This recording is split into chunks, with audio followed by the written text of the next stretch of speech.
guys! Today I'm going to be talking about a very known conspiracy theory that happened in Phoenix on March 13th, 1997. This event is known as the Phoenix Lights. More than 700 people claim to have witnessed this event, and there are many eyewitness stories that actually are very, very similar. So we're going to start talking about what actually happened that night. Lights were seen in the sky between 7:30 and 10:30 at night.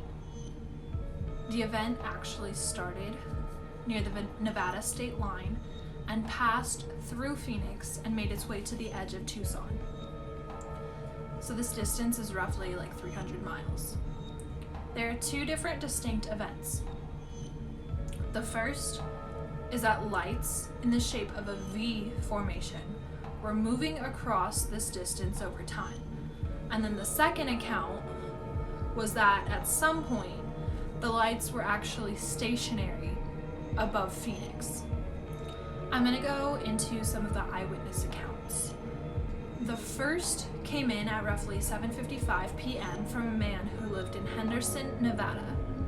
He reported seeing the V formation of lights, and he claimed it was the size of a Boeing 747, and it sounded like something like rushing wind. He said that there were 6 lights leading the edge of this object, and that it was reportedly traveling from a northwest to a southeast direction. So the second account came from an unidentified former police officer from Paulden, Arizona. He was said to be leaving home around 8:15 p.m., and as he was driving north, he saw a cluster of 5 reddish, orangish lights. It was said that the 4 lights were clustered together and that a 5th light was actually following behind. He said he returned home to watch the lights through binoculars until they disappeared south over the horizon. From then on, the lights made their way to Prescott Valley, and there was a ton of reports of people calling in. Many said it was a solid object in the sky, and they knew this because it was blocking out much of the starry sky as it passed over them. John Kaiser claimed to be outside with his wife and children when they witnessed this object. They said it was a triangular formation with red lights, except for the nose of the object having a white light.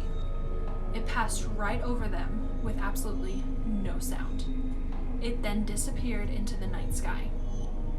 It is not said how long the object was actually flying. When the object finally appeared in Phoenix, Tim Lay, his wife Bobby, son and grandson saw the lights when they were above Prescott Valley, about 65 miles away.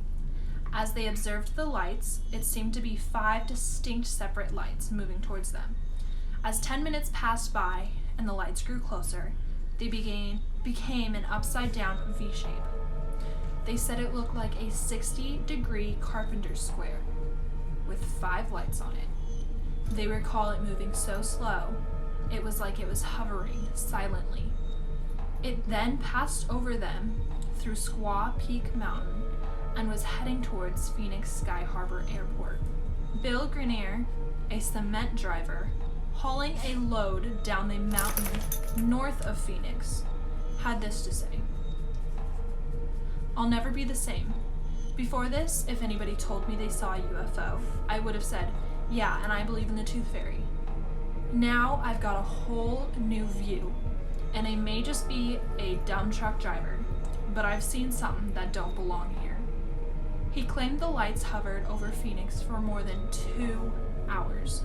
Fife Symington, the governor at the time, was one of the witnesses to this occurrence. He called the object otherworldly. The United States Air Force identified the second group of lights as flares that were dropped by an aircraft during training exercises at the Barry Goldwater Range in southwest Arizona. It was said that the flares would have been visible in Phoenix and appeared to hover due to rising heat from burning flares, creating a balloon effect on their parachutes, which slowed the descent. The lights began to dissipate as they fell behind the Sierra Estrella mountain range in southwest Phoenix. However, I'm pretty sure flares don't move this way. the way the craft was being explained to be moving. It was even said that the event were just airplanes in the sky, and they connected the event with a phenomenon known as illusory contours. I probably said that wrong, but this is known as this causes the human eye to see unconnected lines or dots as forming a single shape. However, this just doesn't make sense. Airplanes can't hover. Helicopters can hover, but they're extremely loud, so they can't be this either. It's actually said that the first event has no probable explanation at all. A little time after the lights occurred, Arizona Governor Fife Symington held a press conference.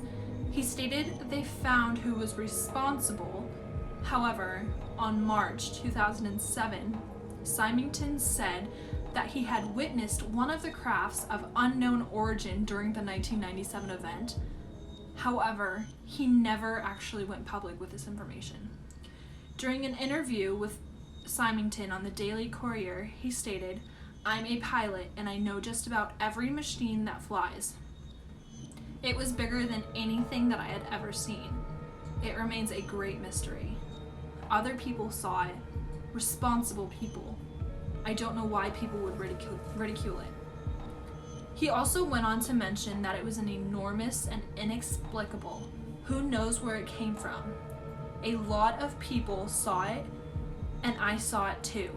It was dramatic, and it couldn't have been flares because it was too symmetrical.